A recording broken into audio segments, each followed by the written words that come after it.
Hi, it's Gab, and I'm reviewing Pain and Gain, a new Michael Bay film based on a true story about three bodybuilders who want their fair share, or more than their fair share, of the American dream, the high life, cash, without working hard for it. So they kidnap a wealthy business-type guy and try to seize his assets and begin and maintain the lifestyle that they aspire to.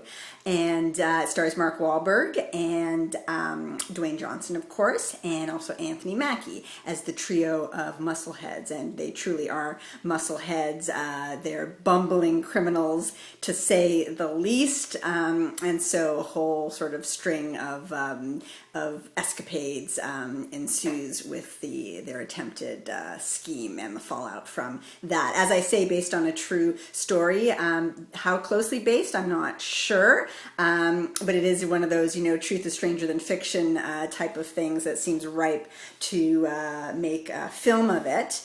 Sorry that I have Rosie here, but she wanted to be a part of this review. She did come to the movie with me. Now I know that middle-aged moms and their babies aren't the demographic for this film, but that is the angle that I'm coming at it from, and I did not particularly enjoy this film. I wanted to. It had taken sort of a humorous, wacky, attempted stylized take on this criminal story, but it just didn't work for me. It's very Michael Bay. To me, the script and the artistic approach is like a 14-year-old did it. I mean, the slow-mo shots, the TNA, the very dumb dialogue and even dumber things that they do are just the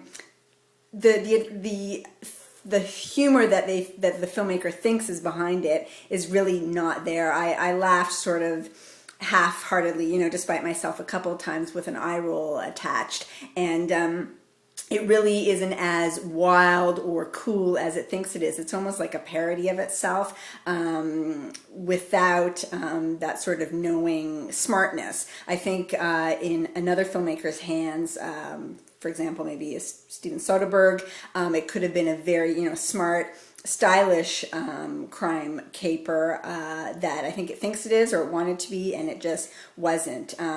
Everything on the screen and that the characters do and that come out of their mouths is reiterating how dumb they are. We get it, they're dumb, and the scheme is a mess, but it falls apart to the degree of being boring. It was too long, and I just didn't care what was going on, even though it's wacky and interesting stuff if it's a true story that was going on. But with this, the way it was handled, it just did not engage. It was not something that I cared about what was going on at all. So I think that it was a misfire, although I know I'm not the target demo, and I believe it's being much more appreciated by the younger male set, particularly, but I would have liked to have seen it done in a much more savvy way, and then I would have been on board. But they don't care what I think, and it's not really going to matter what anybody thinks after this weekend when Iron Man 3 opens and the real summer film season begins. I don't think Pain and Gain is going to have any lasting effect